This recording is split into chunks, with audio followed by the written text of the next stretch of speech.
wabarakatuh. Waalaikumsalam. Yang terhormat kepada moderator serta tim kontra yang saya banggakan.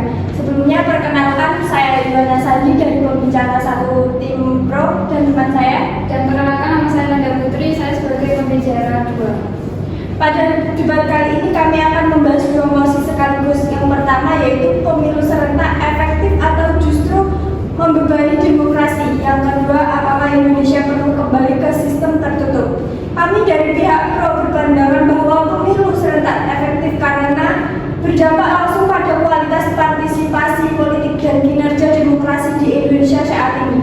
Oleh karena itu, kami akan menyampaikan argumentasi yang logis dan relevan sesuai fakta yang ada. Yang pertama yaitu pemilu serentak merupakan sistem yang efisien dan rasional bagi Indonesia, di mana dapat kita lihat pada pemilu tahun 2019 menunjukkan anggaran sekitar 25,59 triliun. Data itu lebih efisien karena seluruh tahapan pemilu tidak perlu dilaksanakan berulang kali. Mereka hanya perlu datang 1 kali ke TPS untuk menyuarakan hak suaranya. Efisien ini penting agar anggaran dengan cepat dialihkan untuk kepentingan publik yang lebih mendesak dan lebih luas. Selain efisien, pemilu serentak juga meningkatkan partisipasi demokrasi. Dapat kita lihat pada tingkat partisipasi pemilih pada tahun 2019 mencapai sekitar 81%, lebih tinggi dibandingkan pemilu sebelumnya. Hal ini menunjukkan bahwa pemilu serentak mendorong keterlibatan masyarakat dan memperkuat legitimasi hasil pemilu. Ada pun juga kesulitan yang muncul pada pemilu serentak seperti kelelahan petugas atau panjangnya proses perhitungan suara. Hal itu semua terjadi bukan karena sistem serentaknya yang salah, melainkan semua itu karena masalah teknisnya seperti kurangnya pelatihan, pembagian shift yang kurang optimal, serta minimnya digitalisasi pemilu. Semua masalah teknis itu bisa diperbaiki tanpa perlu mengubah sistem pemilu secara keseluruhan. Baik, akan dilanjutkan oleh teman saya. Dan dalam pemilu, Indonesia saat ini menggunakan sistem proporsional terbuka, di mana sistem proporsional terbuka memberi kesempatan kepada rakyat untuk memilih langsung wakil yang mereka percaya, bukan sekedar memilih partai. Dan ini penting karena demokrasi seharusnya menempatkan rakyat sebagai penentu utama. Dengan sistem ini, wakil rakyat menjadi lebih bertanggung jawab karena mereka dipilih langsung oleh masyarakat. Mereka tidak bisa hanya bergantung pada partai, tetapi harus benar-benar bekerja dan menjaga kepercayaan pemilih. Memang ada masalah seperti mahalnya biaya politik, tetapi itu bukan kesalahan sistemnya, melainkan lemahnya pengawasan dan penegakan hukum. Solusinya adalah memperbaiki aturan, bukan menghilangkan hak rakyat untuk memilih langsung. Karena itu, sistem proporsional terbuka masih relevan dan perlu dipertahankan sambil terus disempurnakan. Terima kasih. Terima kasih. Untuk selanjutnya saya persilakan tim kontra untuk menyampaikan pernyataannya. Baik, sebelumnya Assalamualaikum warahmatullahi wabarakatuh. Kami ucapkan terima kasih kepada moderator atas waktu dan kesempatan yang diberikan dan juga tim pro karena sudah menjelaskan materinya tadi. Sebelum itu, perkenalkan, nama saya Syaila Kurniasari, saya sebagai pembicara 1.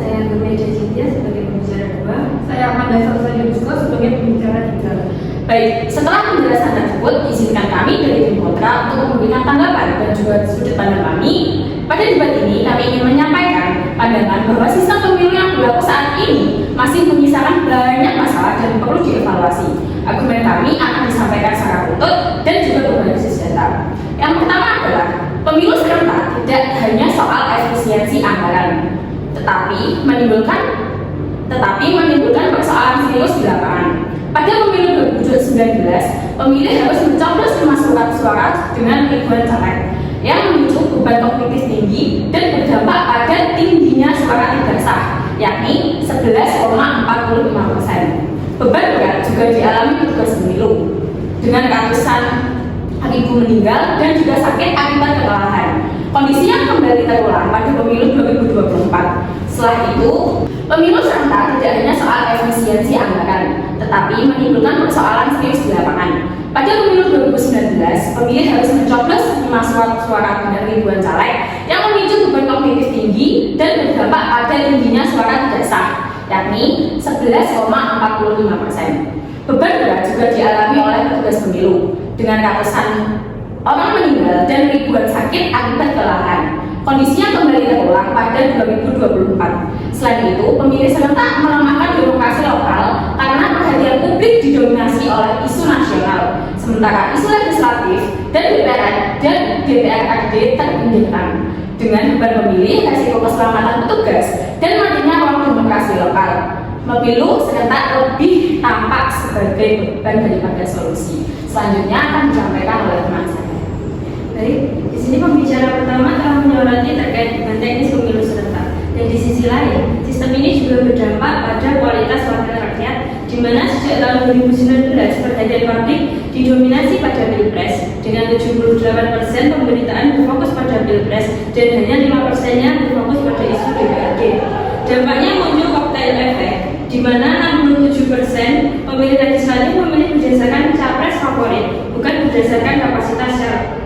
Penelitian dari LIPI dan UI menunjukkan hanya 34% caleg DPRD 2024 mampu menyampaikan program daerah secara spesifik. Kampanye serentak juga membuat biaya politik meningkat dan dialog substantif menyempit, sehingga kualitas representasi lebih ditentukan popularitas nasional dibandingkan integritas dan kemampuan. Baik, selanjutnya akan dilanjutkan rekan saya. Baik, argumen yang diajukan menekankan perlunya kembali sistem proporsional terbuka karena biaya politik yang tidak berkelanjutan dan merusak kualitas demokrasi. Persaingan ketat antara calon mendorong adu modal dengan biaya kampanye DPR RI diperkirakan mencapai 8-20 miliar pada pemilu tahun 2024 yang berujung pada maraknya politik uang. Sistem proporsional tertutup ditawarkan sebagai solusi karena memutuskan kampanye pada partai, menekankan biaya, dan mempermudah pengawasan dana. Selain itu, sistem ini dinilai mampu meningkatkan kualitas perwakilan melalui kaderisasi dan seleksi berbasis kompetensi, sebagaimana terlihat pada periode 2004 sampai 2009. Terima kasih untuk kedua tim. Selanjutnya ada sesi pertanyaan antar tim. Saya persilakan untuk tim pro mengajukan satu pertanyaan kepada tim kontra. Baik, terima kasih. Dari pemaparan materi, tim kontra selalu menekankan beban kognitif pemilih dan tingginya angka petugas KPPS meninggal sebagai bukti kegagalan pemilu serentak.